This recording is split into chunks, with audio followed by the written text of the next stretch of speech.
Deflating the Lies, Misinformation of David Hundeyin at African Stream. It is a common tactic for beneficiaries of corrupt systems to fiercely defend its flawed constructs. Mr. David Hundeyin has again commenced his sly but subtly antics to twist narratives. This time, he has extended his misinformation gimmicks and may have deceptively convinced some Pan-Africanist online media outlets like the African Stream to spread and purvey these false narratives and propaganda. Thus, it is critical to correct the false impressions being spread by Mr. Hundeyin or even the African Stream about the Biafra quest for self-determination, the IPOB movement, and its leaders spearheading it and their motives. First, Biafra does not represent a Zionist ideology. It was an ideology born out of necessity for survival, following acts of ethnically inspired mass extermination. Suffice to say that over 75% of Biafrans, and more extensively the entire southern Nigeria, are Christians, forming the majority of the population. The Biafran ideology is not a recent phenomenon. Biafra existed for nearly 3 years, 1967 to 70, before it was brutally starved into submission by the Nigerian federal government in early 1970. And it is on historical record that many nations, including the United Kingdom, Israel, USSR, USA, some Sahel and Arab countries, etc., had, in one way or another, overt or covert, participated in the political and interest-based conspiracy against Biafra. So, there was no religious motive behind the Biafra ideology from its rootstock, just survival and the collective of a deserted and abandoned people to thrive. Sadly, the question which the African Stream and their source, Mr. Hundeyin, failed or refused to address, in the view of the global African audience, was what sparked the Biafran quest for independence in the first instance, or what spurred it roughly 50 years later. Instead, they choose to deceptively write off as Zionist agenda, as it is more convenient to do, and also to hinder people, especially people of the Global South, to take historical lessons or research on what prompted the Nigeria-Biafra debacle which has endured till date. That detailed answer which they, consciously, have failed to provide is what we shall painstakingly do in this piece. Now, Biafra's pursuit for freedom and sovereignty from British Amalgamated Nigeria emerged as the Nigeria state from inception in 1914 to post-independence, thrived on the subjugation, marginalization, and exploitation of the people of the eastern region, which would later become Biafra.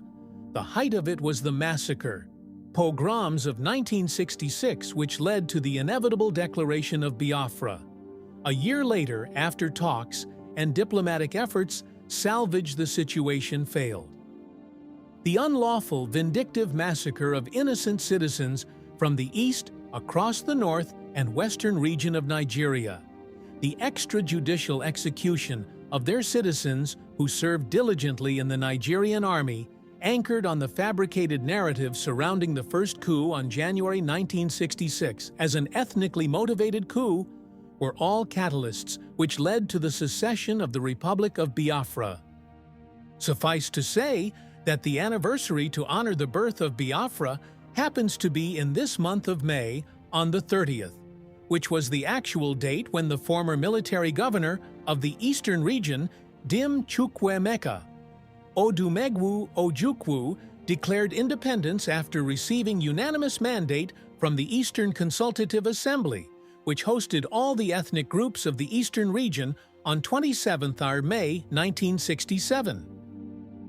That declaration would later lead to what became the Biafra genocide, as the Nigeria government alongside its allies were not far behind the Biafrans, whom were in the most unmistakable terms forced to leave in the first place. Thus, the Biafra Heroes' Day is Vital Day, designated to reflect on those who sacrificed their lives for our freedom, those who were killed, butchered, and starved into submission. Now to contemporary times. The resurgence of the quest for Biafra self-determination and advent of pro-independence movement, like the indigenous people of Biafra, IPOB, all boiled down to the historical injustices of how the Biafrans were treated, the promises of acceptance upon surrender which were never kept, and the marginalization which followed for decades. That gave birth to the recent agitation for Biafra, as quite rightly noted by Mr. Hundeyin. Secondly, Mr. Hundeyin acknowledged that there has been religious-motivated violence against communities in the North and Middle Belt, but he failed to reveal those behind this religious violence. He also failed to say that the Fulani herdsmen and other terrorist groups, such as the Boko Haram, has the backings from the Nigerian security and political apparatus itself. Evidence of these are bound. There are ex-military, senior staffs, servicemen coming forward to give account of collusion and deep polarization of Nigeria's security architecture.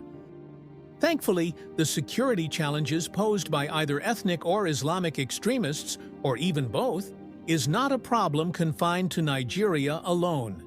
It is a regional, broader security challenges across the West African region, particularly in the Sahel region, and the Sahelians, especially the indigenous peoples in the AES, are in a better position to corroborate or even independently tell the global African audience if there is an ethnic jihad interchangeably masqueraded as a religious one against indigenous populations across West Africa.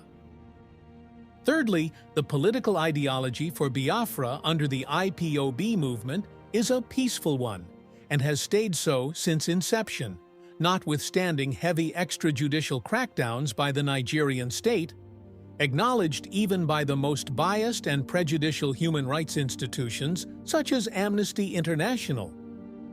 The IPOB leader was arrested in 2015 for professing his rights to political self-determination and asking for a UN-supervised referendum. He was detained for 2 years and granted bail until he was designated for assassination by the Nigerian military, a plot which failed, but over 28 innocent civilians were killed. Luckily for Mazi Nnamdi Kanu, he escaped into exile. However, 4 years later, the Nigerian government broke all known local and international laws to not only kidnap him, but to extraordinarily rendition to Nigeria from Kenya, an act that has attracted so much local and international condemnation. Mr. David Hundeyin won't speak about that because it won't favor his lies. Nnamdi Kanu has been on trial, and on many occasions either his release or his innocence has been ordered by the Nigerian judiciary itself.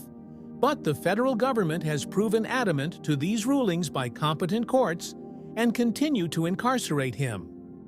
Mr. Hundeyin failed to acknowledge these, but instead choose to blindside the African audience with an insidiously clipped-off an audio broadcast of the IPOB leader, made specifically to the Nigerian youths whom were being hunted and killed by their own police and military during the EndSARS protests, something relative to the Arab Spring or even the most recent Reject Financial Bill mass protests in Kenya.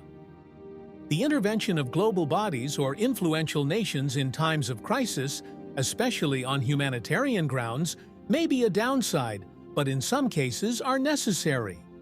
If not, Mr. Hundeyin would not have participated in the research team, which its findings allegedly led to the designation of Nigeria as a country of particular concern by the United States during President Trump's first administration, a clause that only be invoked when there is an evident sign of religious repression, and, as all may recall, were promising results, though they were short-lived.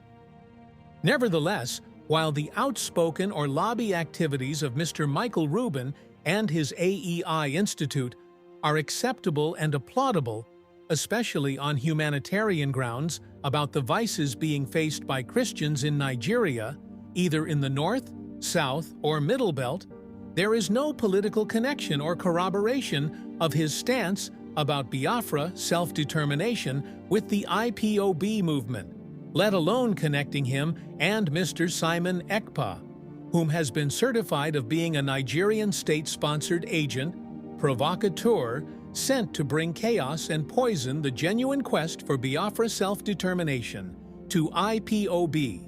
And as per the laws of Finland, Simon Ekpa is being prosecuted for his crimes against the people of eastern Nigeria. Make no mistakes, Mr. Simon Ekpa is no lieutenant of the IPOB leader, as Mr. Hundeyin claimed. Mazi Nnamdi Kanu, though a revolutionary, is no violent criminal who have ordered or condoned any attack on innocent civilians. If not, he would have been convicted over his 10 years of legal tussle in the Nigerian judiciary facing of the federal government on alleged charges of treason and terrorism. Mr. Hundeyin and the African global audience who may have listened to his story and poised to believe it should be advised that the resources in Nigeria, which Mr. Hundeyin dearly emphasizes upon, is in no other exploitative hands other than the United States and its allies, consisting of the collective West. The resources of Nigeria, which is the commonwealth of the people, has never been used in favor of its rightful owners, and that is particularly the Nigerian population squeaks in abject poverty and penury. And that is also what the quest for Biafra self-determination is determined to change. A sovereignty to guarantee that the resources and potentials, human and mineral, within its soil and borders will be used for the socio-economic advancements and development of its people. How Biafra or her people wishes to utilize these resources or who they conduct business with it, be it from the east, west, north, or south, is strictly her business as long as her national interests are not jeopardized, and extensively as long as her eternal commitments to true Pan-Africanism, which has been demonstrated beyond doubts, are not compromised. Family Writers Press International,